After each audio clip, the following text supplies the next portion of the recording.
Salut, c'est Thomas et bienvenue pour cette news créative autour des rumeurs spéculations de la Century Carbone 2 des Lego.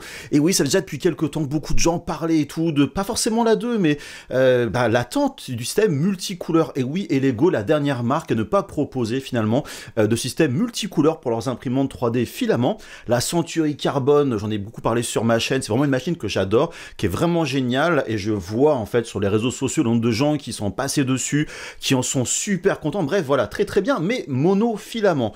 Et bah oui, et Lego avait annoncé, oui, voilà, il y aurait donc une mise à jour par la suite multicouleur, et donc vous voyez au niveau de l'écran, ça c'est un extract qui a été fait au niveau du firmware de la machine, mise à jour récente avec voilà, des images, donc il y avait pas mal de spéculations, donc un système finalement assez AMS si on peut dire, multicouleur classique avec les flèches qui montrent typiquement voilà, là de côté chaleur, un côté air frais, humidité, donc voilà, système standard chauffant, pourquoi pas.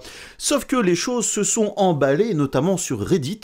Là on est sur le Reddit officiel, quelqu'un qui a posté justement cette image là, où on voit pas trop en fait, c'est en petit, c'est tiré d'un site chinois. Un site chinois, en fait, une boutique officielle des Lego qui met cette machine en vente.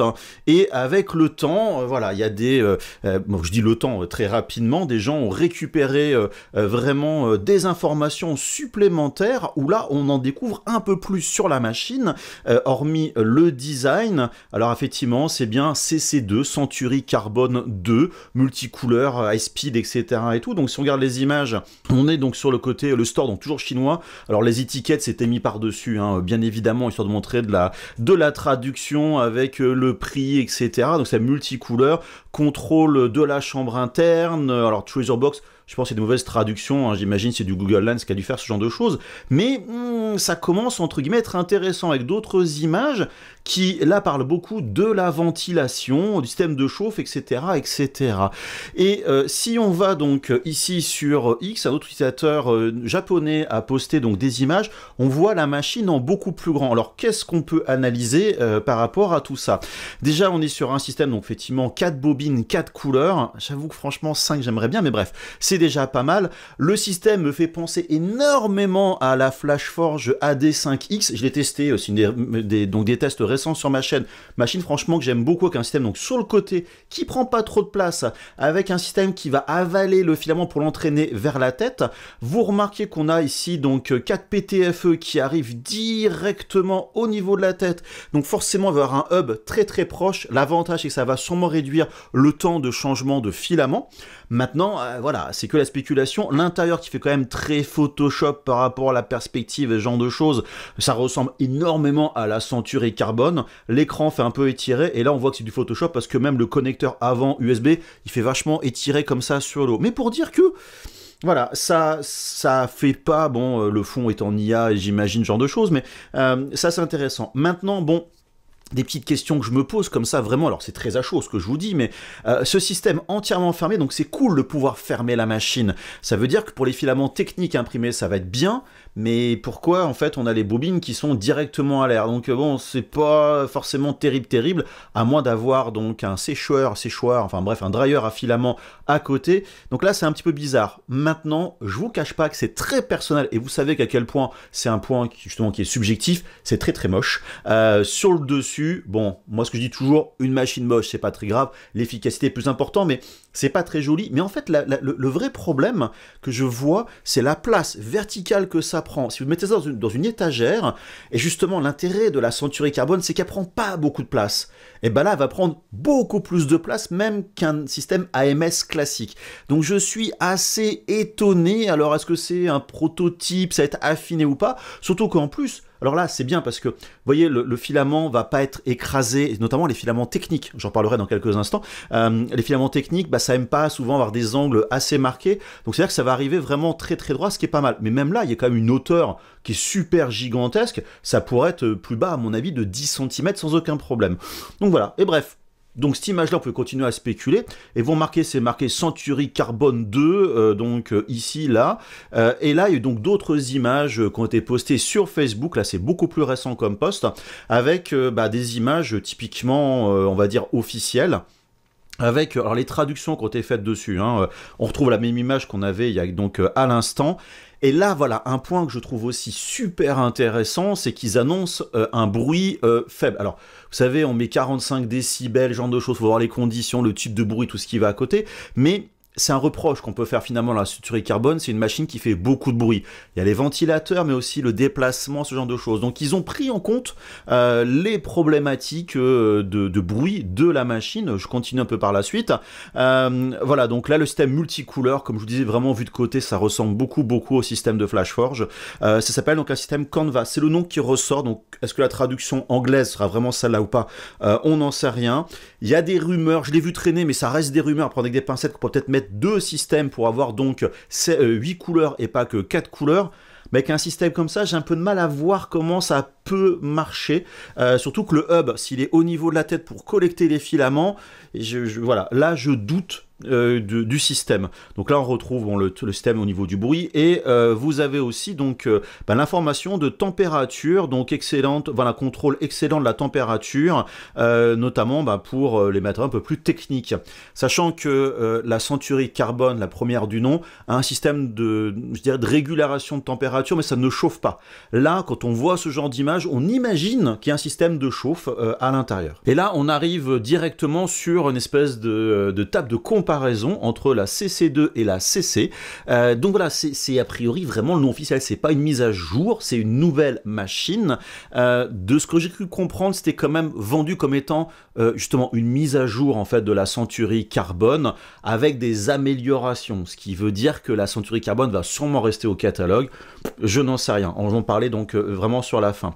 Voilà, donc au niveau du châssis, toujours pareil, etc. et tout. Ce qui est par contre intéressant, c'est qu'au niveau du système de ventilation auxiliaire, ils ont changé les systèmes de ventilation avec notamment donc des moteurs en close loop, donc ces moteurs qui sont plus précis.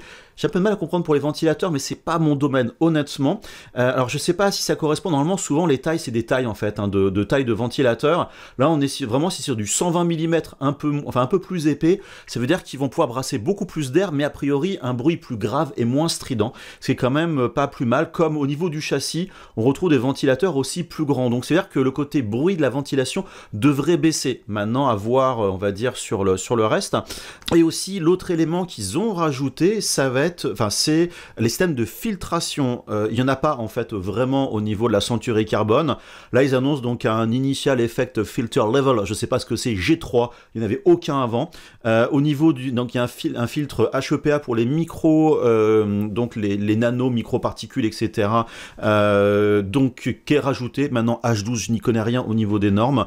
Il y a aussi donc bien sûr ils disent que donc tout ce qui est les composés organiques volatiles, excellent. Voilà, et surtout pour moi le plus intéressant, c'est la filtration des particules. C'est vraiment ça le problème. Là il y a un support, pas supporté. Qu'est-ce qu'ils veulent dire ?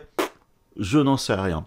Et vous regardez juste en dessous, au niveau donc des filaments, bien sûr les filaments classiques, ça marche comme avant.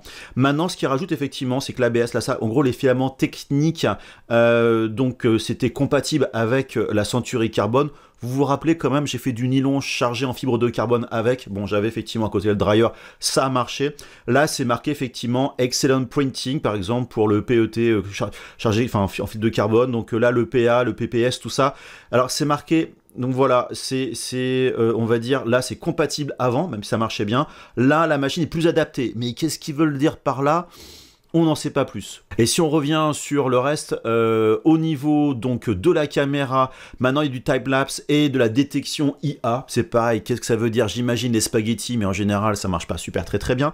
Bon, le reste, alors c'est pareil, l'éclairage interne, pour ceux qui ont comme moi les toutes premières générations de Century Carbone, il y a des petites lumières au niveau de la caméra, c'est tout. Depuis, il y a une bande de LED qui a été rajoutée, donc j'imagine qu'ils ont amélioré ça, enfin tout du moins c'est présent. Bon, détection de matériaux, etc. Là j'arrive même pas à lire ce qui est marqué. Opération interface, donc du touchscreen, etc. Et ce qu'il faut savoir, c'est que l'écran, voilà, c'est marqué ici, l'écran est passé de 4,3 à 5 pouces, donc un écran un peu plus grand. Alors, je vous cache pas que je n'ai aucun problème de taille avec l'écran de la Century Carbone, franchement, il marche bien, c'est plutôt sur les Saturn 4 en résine où je suis un peu en train de gueuler dessus, mais là, bon, Après, je veux dire, c'est du confort, pourquoi pas, ce qui est quand même pas mal. Maintenant, au niveau de la machine, tout ça, ça n'a pas changé, donc le volume est vraiment le même. Voilà, puis le reste, bon, tout ce qui est transmission de données, bon, c'est du grand classique. Maintenant, si on peut discuter, enfin plutôt donner mon avis sur cette machine, il y a pas mal de points déjà à aborder. Tout d'abord, la Century Carbone. Lego, je crois, est arrivé à un stade où ils arrivent à livrer à peu près en flux tendu les imprimantes. Pendant pas mal de temps, jusqu'à il n'y a pas si longtemps, les gens commandaient la machine, il fallait attendre 1 mois, 2 mois pour l'avoir. Et là, finalement, il y a une annonce qui est faite, tout du moins de précommande sur une boutique. Alors, c'est que pour le marché chinois. Le marché chinois est vraiment différent. Il faut savoir que les Chinois, contrairement à ce qu'on pourrait penser, n'ont pas beaucoup d'imprimantes 3D parce qu'ils passent par des boîtes de prestations externes qui coûtent beaucoup moins cher que d'avoir son imprimante. Donc là, ils lancent sur le marché chinois finalement la machine.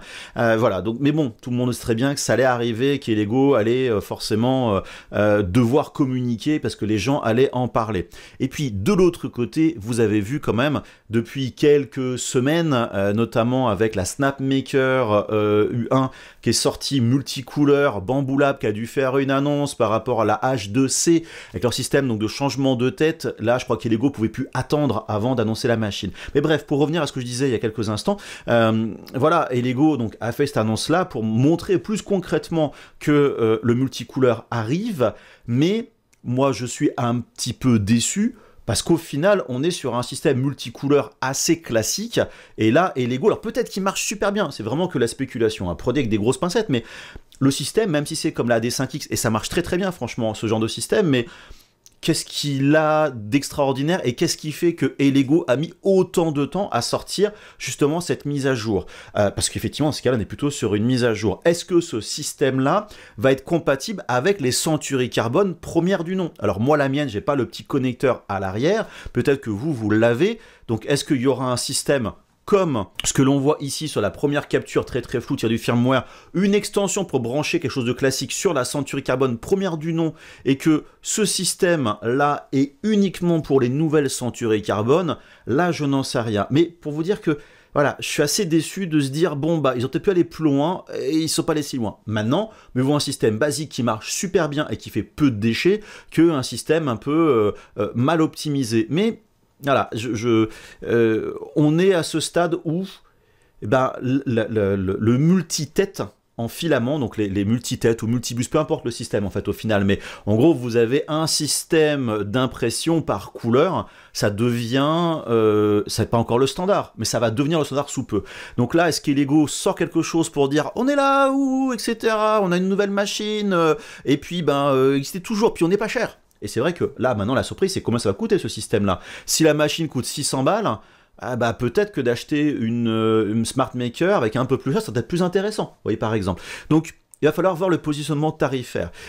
Mais j'espère vraiment que les gens qui ont une Century Carbone première du nom pourront faire la mise à jour, parce que Elego a annoncé ce genre de support. Parce que je pense que si des gens ont acheté la machine espérant avoir la mise à jour multicouleur par la suite, et c'est pas possible, il faudra acheter une version 2, ça risque de gueuler dans les chaumières. Ce que je pourrais comprendre, je serais le premier à ne pas être content.